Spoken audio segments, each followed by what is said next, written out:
In today's video, we're talking life advice.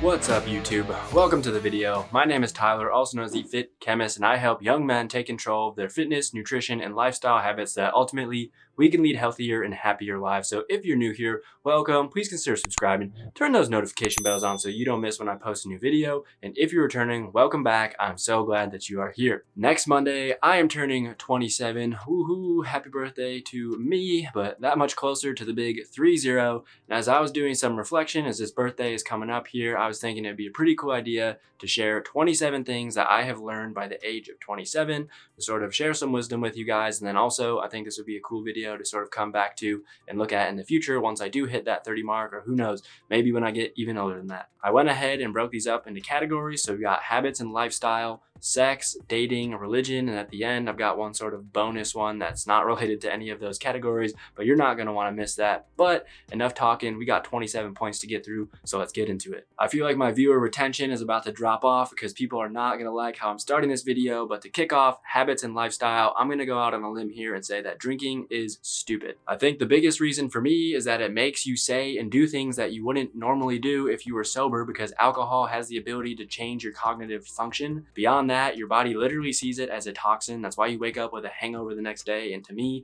spending a day hungover is just absolutely not worth it when I can spend it being productive and doing other things in my life.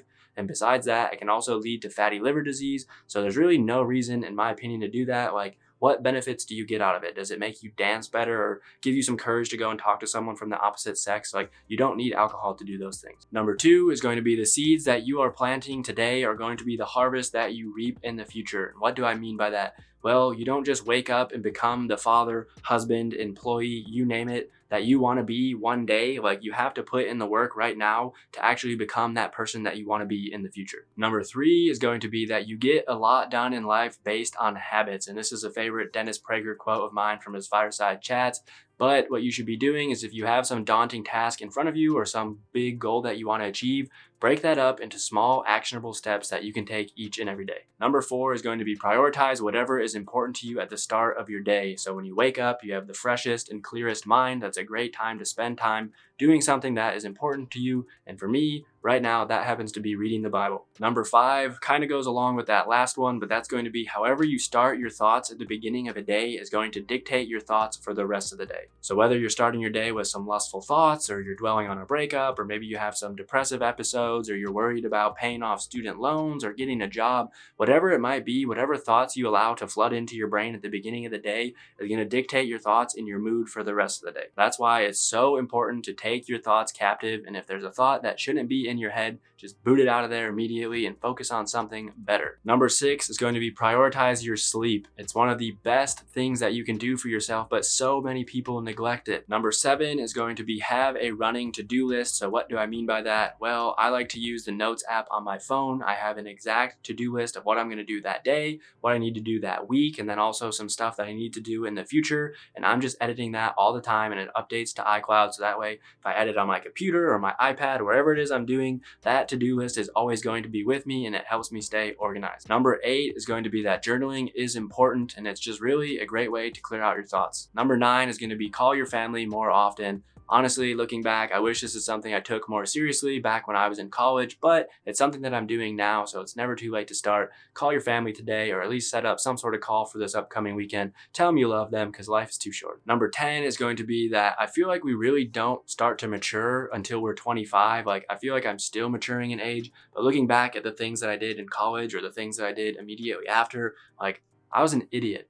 Number 11 is going to be learn to delay short-term gratification for your long-term happiness. I think it helps to visualize this by thinking of someone who's addicted to drugs. Their short-term satisfaction is that they want another hit, they want to get their fix, but their long-term happiness is that they want to get off of that and they don't want to be addicted to it anymore. So whatever that is in your life, learn to delay that short-term gratification. Number 12, to wrap up the habits and lifestyle category, is going to be if it scares you, do it. I'm not sure what that would be in your life, but if I had to bet, fear is holding you back from growing in some way. So maybe it's approaching a cute girl, maybe it's changing careers or finding a new job, or maybe you want to move to a new city. Like whatever it is, do it, because if it scares you and you go outside of your comfort zone to do it, that's ultimately where growth is going to happen. We'll get back into the 27 things I've learned at 27 in just 1 second, but my question of the day for you guys is, how old are you and what is the best piece of advice or the best thing that you've learned in those years here on earth? Let me know down in the comments below, and with that, let's get back into it. So we're now going to move into the sex category, and starting off for number 13 here is going to be that sex outside of marriage is destructive. Whether you realize it or not, it binds you to that person. You are connecting to them physically, emotionally, and spiritually, and it also blinds you to all of the red flags because of how strong that connection is. A good analogy I heard is that sex outside of marriage is like putting lighter fluid onto a bonfire. Sure, it might create a big hot flame, but ultimately that is very short-lived, and what you want to focus on instead is building the base and building a foundation for a fire that's going to last for a lifetime. Number 14 is one of my favorite Dennis Prager quotes, but he says that if you cannot control your desires, then you are a slave to your nature. So real quick, I just want you to pause and think about, what desires do you have that have control over you? Number 15 is going to be the whole mindset of try before you buy is an absolute myth. Sex is 1% of what you do in a marriage, so are you even focusing on that other 99%, or do you just want a porn star that you can put up with for a wife? Number 16 is going to be that porn is the devil. If you're watching porn or you're addicted to porn, it is ruining your marriage long before you even have a prospect, so you got to cut that out right now. Luckily for you, I do have an entire video on this, so I'll put the thumbnail over here. I'll link that somewhere up here and you can go ahead and check that out. Number 17 is going to be the lie that you tell yourself of, oh, I'll do this one last time. That is absolutely not how it works. Jonathan Picluda in one of his sermons says when you feed something, it grows bigger and it gets harder to deny that to yourself in the future. So if you're saying, oh, I'll just masturbate one last time, I'll just have sex with her one last time, I'll go to that porn website one last time, like, no, you're not. Quit feeding yourself that lie. Let's switch over to dating now. So number 18 is going to be that beauty is deceiving. When it comes to dating, I feel like a lot of times people in our culture will emphasize physical appearance over someone's character. And honestly, that is just not the way to go about doing it. And to be honest, it is something that I struggle with too. I don't think this means that you can't be physically attracted to your partner or whoever it is you're going to end up marrying, but I do think that it should not be the number one thing that you're looking for, because ultimately looks are going to fade over time. The way that that girl looks right now, she is not going to look like that in 20 years, and neither are you. Number 19 is going to be, do not hide yourself in relationships. You need to be your authentic self. Number 20 is going to be, treat yourself like a diamond when it comes to dating. And what do I mean by that? Well, diamonds do not go begging for sales.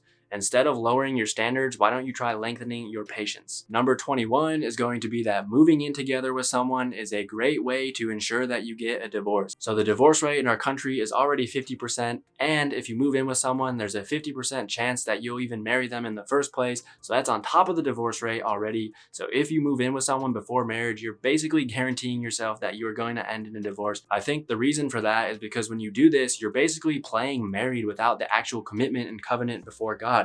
You're doing everything that you would do if you were already married. However, you haven't made that commitment yet. What happens is that you start entangling your lives together. So maybe you start splitting phone bills or you start splitting grocery bills, and just slowly over time, you become so entwined with this person that even if you realize that they are not good for you, you've already invested all this time, you're already living together, your lives are already intertwined, so why would you split up with them in the first place? The last one of the dating category, coming in at number 22 here, is going to be that hurt people hurt people. So before you even get into a relationship, you need to identify what issues you might have that would come up in a relationship and spend that time while you are single fixing those issues, so hopefully they don't come up in the future. So now we can switch over to the religion category, but number 23 is going to be that being obedient to God will always pay off in the long run. Number 24 is going to be pay attention to what you pay attention to, because what you feed your heart is what it is going to long for. So whether that's the TV shows you're watching on Netflix or HBO, the music that you're listening to, the stuff that you're following on Instagram, the podcasts that you listen to,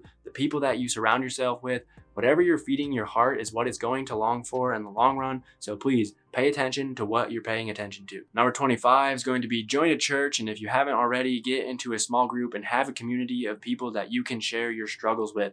We are not meant to do life alone. Number 26 is going to be carry yourself with integrity. One of my favorite quotes from Pastor Craig over at Life Church is that If you have integrity, that's all that matters. And if you don't have integrity, that's all that matters. And now we've got the best for last. So number 27 is going to be that dude wipes and his squatty potty are life-changing.